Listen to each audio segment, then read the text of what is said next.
Hola, soy Evelyn Castagnet, coach y biodescodificadora. Estoy aquí para recordarte que sí se puede cambiar y que mereces vivir con paz, amor propio y bienestar. Mi misión en el mundo es acompañarte a descubrir el poder que ya viene dentro tuyo, para que puedas sanar tus heridas, soltar creencias que ya no te sirven y empezar a construir la vida que deseas. Hoy quiero compartir con vos una lectura motivacional de una autora que transformó mi vida, Louise Hay. Si no la conoces, fue una gran maestra de desarrollo personal y sanación emocional, pionera en el uso de afirmaciones positivas. En este video voy a leerte el capítulo 3 de su libro, que nos invita a mirar hacia adentro con amor y responsabilidad. Si este contenido resuena con vos, suscríbete, dejame un like, compartilo con quien lo necesite y contame en la cajita qué te llevas de esta lectura. Te leo y te abrazo y te acompaño. Escuchamos con atención. Ponete cómodo, ponete cómoda. Capítulo 3. El poder de la palabra hablada. Cada día afirma lo que deseas en la vida. Dilo como si ya lo tuvieras. La ley de la mente. Existe la ley de la gravedad, así como varias otras leyes físicas cuyo funcionamiento yo no comprendo. Hay leyes espirituales como la de causa y efecto, lo que das se te devuelve. También hay una ley de la mente. No sé cómo funciona del mismo modo que tampoco sé cómo funciona la electricidad. Solo sé que cuando acciona el interruptor, se enciende la luz. Yo creo que cuando tenemos una idea o cuando pronunciamos una palabra o una frase, de alguna manera salen de nosotros convertidas en una ley de la mente y nos vienen de vuelta convertidas en experiencias. Ahora estamos comenzando a aprender la correlación entre lo mental y lo físico. Estamos comenzando a entender cómo funciona la mente y que nuestros pensamientos son creativos. Los pensamientos pasan con mucha rapidez por nuestra mente, por lo cual es sumamente difícil darles forma. La boca, por su parte, es más lenta, de modo que si empezamos a dirigir nuestra forma de hablar escuchando lo que decimos y no dejando que salgan de nuestra boca palabras negativas, podremos ir dando otra forma a nuestros pensamientos. La palabra hablada tiene un poder enorme y muchos de nosotros no nos damos realmente cuenta de su importancia. Consideremos las palabras como los cimientos de lo que creamos continuamente en nuestra vida. Todo el tiempo estamos utilizando palabras, sin embargo, a veces no pasan de ser un balbuceo, porque en realidad no pensamos lo que decimos ni cómo lo decimos. Prestamos muy poca atención a la elección de nuestras palabras. De hecho, la mayoría de nosotros suele hablar en términos negativos. Cuando éramos pequeños se nos enseñó gramática, nos enseñaron a seleccionar las palabras según las reglas gramaticales. Sin embargo, yo he comprobado que éstas cambian constantemente y que lo que era impropio en una época es correcto en otra y viceversa. Palabras que antes se consideraban vulgares e inaceptables actualmente son de uso común, pero la gramática no toma en cuenta el significado de las palabras ni la forma en que influyen en nuestra vida. En la escuela a mí no se me enseñó que mi elección de palabras tuviera algo que ver con lo que iba a experimentar en mi vida. Nadie me enseñó que mis pensamientos eran creativos, ni que podía literalmente conformar mi vida. Nadie dijo que lo que yo daba en forma de palabra volvería a mí en forma de experiencia.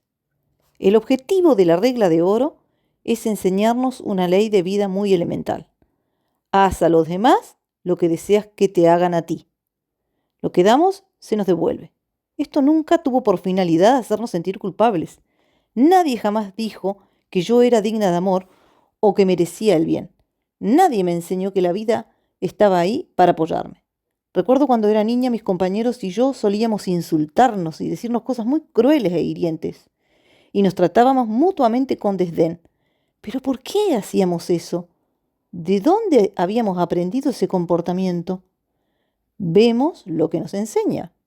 A muchos de nosotros, nuestros padres nos repetían una y otra vez que éramos estúpidos, bobos, perezosos e inútiles.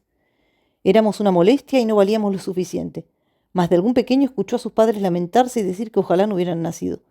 Tal vez nos encogimos asustados al escuchar esas palabras, pero no comprendimos lo profundamente clavados que quedaría el dolor y la herida. ¿Cómo cambiar el diálogo interno? Demasiado a menudo aceptamos los primeros mensajes que recibimos de nuestros padres. Escuchamos como nos decían: comete las espinacas, limpia tu cuarto, haz tu cama, e interpretamos que debíamos hacerlo para que nos amaran. Entendimos que solo éramos aceptables si hacíamos ciertas cosas, que la aceptación y el amor eran condicionales. Sin embargo, se trataba del concepto de otra persona sobre lo que era digno y no tenía nada que ver con nuestro propio y profundo valor personal. Nos quedó la idea de que solo podíamos existir si hacíamos esas cosas para agradar a los demás. De otra forma, no teníamos ni siquiera el permiso para existir. Estos primeros mensajes contribuyeron a configurar lo que yo llamo diálogo interno, es decir, la forma en que nos hablamos a nosotros mismos. El diálogo interno es muy importante porque constituye la base de nuestras palabras habladas. Crea el ambiente mental según el cual vamos a actuar y determina la clase de experiencias que atraeremos. Si nos despreciamos o subvaloramos, la vida va a significar muy poco para nosotros. En cambio, si nos amamos y valoramos, entonces la vida puede ser un don precioso, un maravilloso regalo. Si somos desdichados o nos sentimos frustrados o insatisfechos, es muy fácil echar la culpa a nuestros padres o a los demás. Sin embargo, cuando lo hacemos, nos quedamos atascados en esa situación, en nuestros problemas o frustraciones. Las palabras de culpa no nos proporcionan libertad. Recuérdalo. Hay poder en nuestras palabras. Lo repito, nuestro poder proviene de hacernos responsables de nuestra vida. Ya sé que eso de ser responsable de nuestra vida suena un poco intimidante, pero es que en realidad lo somos, tanto si lo aceptamos como si no. Y para ser verdaderamente responsables de nuestra vida, tenemos que hacernos responsables de nuestra boca. Las palabras y frases que decimos son una prolongación de nuestros pensamientos. Empieza a prestar atención a lo que dices. Si pronuncias palabras negativas o limitadoras, cámbialas. Cuando escucho alguna historia o anécdota negativa, no voy por ahí contándosela a todo el mundo. Creo que ya ha ido demasiado lejos y dejo que se vayan. En cambio, si escucho una historia positiva, se la cuento a todo el mundo. Cuando estés con otras personas, presta atención a lo que dicen y a cómo lo dicen. Trata de relacionar lo que dicen con lo que están experimentando en su vida. Muchísima gente vive a base del debería. Cuando escucho la palabra debería es como si sonara una campanilla en mi oído. Hay personas a las que se les ha escuchado decir, y con frecuencia, hasta más de 10 veces en un solo párrafo. Estas mismas personas no se explican por qué su vida es tan rígida ni por qué no logran cambiar su situación. Desean controlar cosas que no pueden controlar. Entonces, o bien se culpan a sí mismas o culpan a otras personas. Y después se preguntan, ¿por qué no llevan una vida de libertad? También podemos eliminar la expresión tengo que de nuestro vocabulario y de nuestro pensamiento. Cuando lo hagamos, liberaremos todas las presiones que nos autoimponemos. Nos creamos enormes presiones cuando decimos tengo que ir a trabajar, tengo que hacer esto, tengo que. En su lugar, comencemos a decir elijo. Elijo ir a trabajar porque me da dinero para pagar el alquiler. Elijo da una perspectiva totalmente diferente a nuestra vida. Todo lo que hacemos es por elección, incluso aunque no lo parezca. Muchas personas usamos también la palabra pero. Hacemos una afirmación y luego añadimos un pero, lo cual nos orienta en dos direcciones diferentes. Nos enviamos mensajes contradictorios.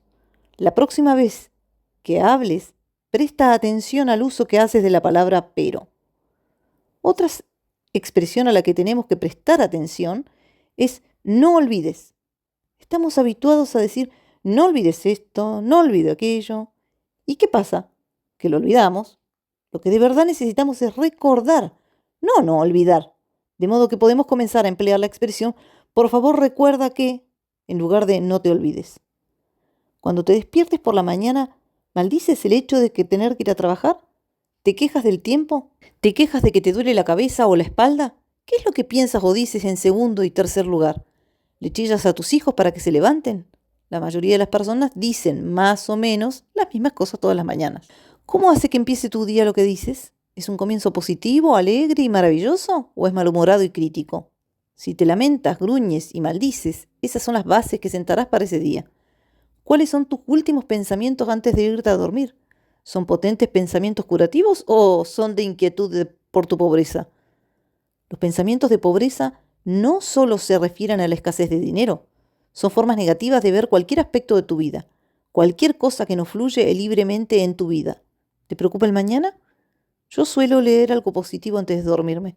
Yo soy consciente de que mientras duermo hago muchísima limpieza para que me prepara para el día siguiente. Me resulta muy útil traspasar a mis sueños los problemas o interrogantes que tenga. Sé que mis sueños me ayudarán a resolver cualquier cosa que suceda en mi vida.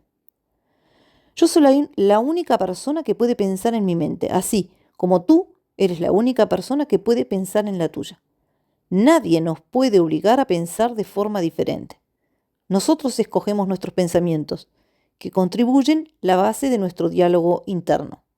A medida que iba comprobando cómo funcionaba cada vez más en mi vida, este proceso, vivía más de acuerdo con lo que enseñaban a los demás. Vigilaba de verdad mis palabras y pensamientos, y cada momento me perdonaba por no ser perfecta. En lugar de luchar por ser una persona excelente que fuera aceptable a los ojos de los demás, me di el permiso para ser yo misma. Cuando por primera vez comencé a confiar en la vida y a considerarla como un lugar acogedor, me sentí más ligera. Mi humor se hizo menos mordaz y más auténticamente divertido. Trabajé para liberar toda crítica y todo juicio de mí misma y de los demás. Dejé de contar historias catastróficas. Somos tan rápidos para propagar malas noticias.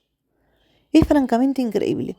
Dejé de leer los periódicos y renuncié al telediario de la noche, porque toda la información que daban se referían a desastres, violencias y contenían muy pocas buenas noticias. Me di cuenta de que la mayoría de la gente en realidad no desea escuchar buenas noticias. Les encanta escuchar malas noticias para tener algo de qué quejarse.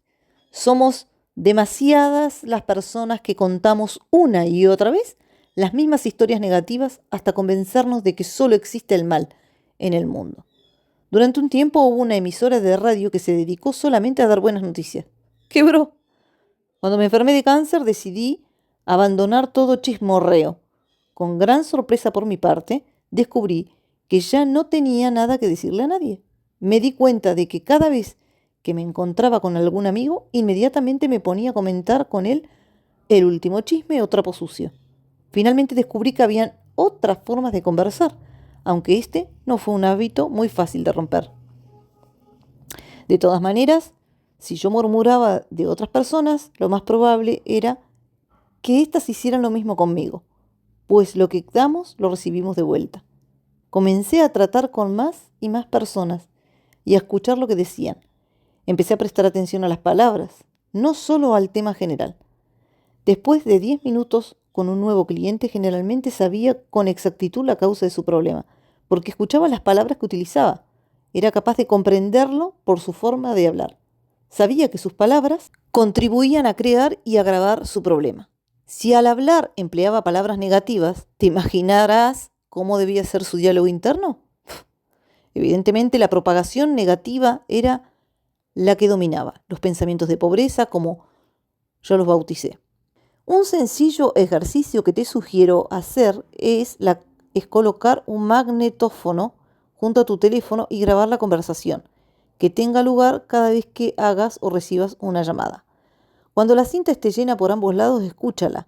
Escucha lo que has dicho y cómo lo has dicho. Lo más probable es que te sorprendas. Escucharás las palabras que empleas y la inflexión de tu voz. Empezarás a tomar conciencia. Si observas que repites algo 3 o más veces, anótalo, porque se trata de una clave o pauta. Puede que algunas de tus pautas sean alentadoras, pero también puede haber otras muy negativas. El poder del subconsciente. A la luz de lo que he dicho hasta aquí, deseo analizar el poder de nuestro subconsciente. Nuestro subconsciente no hace juicios, acepta todo lo que decimos y crea en concordancia con nuestras creencias. Siempre dice sí. Nuestro subconsciente nos ama y nos proporciona lo que nosotros afirmamos. Pero tenemos elección. Si elegimos conceptos y creencias de pobreza, entonces el subconsciente supondrá que eso es lo que deseamos y continuará dándonos esas cosas hasta que decidamos cambiar nuestros pensamientos, palabras y creencias por otros mejores. Nunca estamos obstaculizados porque siempre podemos volver a elegir. Hay millones y millones de pensamientos entre los cuales podemos escoger. Nuestro subconsciente no sabe distinguir entre lo verdadero y lo falso, entre lo correcto y lo incorrecto. No nos viene a desaprobarnos de ninguna manera. No nos conviene decir algo así como, ¡ay, qué estúpido de mí! Porque el subconsciente escuchará ese diálogo interno y al cabo de un tiempo nos sentiremos realmente estúpidos. Si lo repetimos mucho, se convertirá en una convicción en nuestro subconsciente. Os diré una verdad muy importante, el subconsciente no tiene sentido del humor. Es muy importante saberlo y comprenderlo. No se puede hacer una broma respecto a uno mismo y pensar que eso no tiene importancia. Cualquier frase despectiva que pronuncies sobre ti mismo, aunque cuando la digas con la intención de ser ingenioso o divertido, tu subconsciente la aceptará como verdadera. Ya no permito que se hagan chistes despectivos en mis talleres o seminarios. Admito chistes verdes o de cualquier otro tipo, pero no chistes que demuestren desprecio por una nacionalidad, raza, sexo, color, etc. De modo que no hagas chistes ni comentarios despectivos sobre ti, ya que no te crean buenas experiencias. Tampoco los hagas sobre otras personas, ¿eh? El subconsciente no distingue entre ti y los demás. Escucha las palabras y cree que las hablas a ti mismo. La próxima vez que te sientas tentado a criticar a alguien, pregúntate por qué piensas eso de ti mismo. Vemos en los demás solo aquello que vemos en nosotros mismos. En lugar de criticar a los demás, elógialos y verás cómo dentro de un mes notarás un enorme cambio en ti. Nuestro mundo es en realidad un asunto de enfoque y actitud. Fíjate en la forma en que se expresan las personas desdichadas, pobres y enfermas. ¿Qué palabras emplean? ¿Qué han aceptado como verdad sobre sí mismas? ¿Cómo se describen a sí mismas? ¿Cómo describen su trabajo, sus vidas, sus relaciones? ¿Qué esperan de la vida? Presta atención a sus palabras. Pero por favor, no vayas por ahí diciéndole a las personas desconocidas que están arruinando su vida por la forma en que hablan. Tampoco lo hagas con tus familiares y amigos porque no te lo agradecerán ni valorarán esa información. Pero sí, usa esa información para iniciar una nueva relación contigo mismo y llévala a la práctica si deseas que tu vida cambie. Porque incluso en el más pequeñísimo plano, si cambias tu forma de hablar, también cambiarás tus experiencias. Si estás enfermo y crees que tu enfermedad es incurable, que te vas a morir y que la vida es una miseria porque nada te funciona, adivina qué va a pasar. Puedes elegir renunciar a tu concepto negativo de la vida. Empieza por afirmar que eres una persona amable, digna de amor, digna de curarte y que atraes todo lo que necesitas en el aspecto físico para sanar. Afirma que estás dispuesto o dispuesta a ponerte bien y que puedes hacerlo confiadamente porque estás a salvo. Muchas personas solamente se sienten a salvo cuando están enfermas. Suelen ser del tipo que tienen dificultad para decir no. La única forma en que pueden negarse a hacer algo es diciendo me siento demasiado mal para hacerlo. Es la excusa perfecta. Recuerdo una mujer que asistía a mis talleres. Ya llevaba 3 operaciones de cáncer, era incapaz de decir no a nadie. Su padre era médico y ella era una buena hija, de manera que todo lo que papá decía que ella debía hacer, lo hacía. Resultaba imposible decir no. Le pidiera lo que le pidieras, ella tenía que decir sí. Llevó 4 días lograr que por fin chillara. No, a todo pulmón. Logré que lo hiciera agitando el puño. No, no, no. Una vez que consiguió hacerlo, le encantó. He comprobado que muchas mujeres que enferman de cáncer de mama no saben decir no. Nutren a todo el mundo excepto a ellas mismas. Una de las cosas que recomiendo a las mujeres que tienen cáncer de mama es que aprendan a decir no, no quiero hacer esto. No. 2 o 3 meses de decir no a todo y las cosas empiezan a cambiar. Las mujeres necesitamos nutrirnos diciendo deseo hacer esto y no lo que tú quieres que yo haga. Cuando yo tenía mi consultorio particular solía escuchar a mis clientes hablar de sus limitaciones. Siempre deseaban que yo supiera por qué motivo estaban estancados.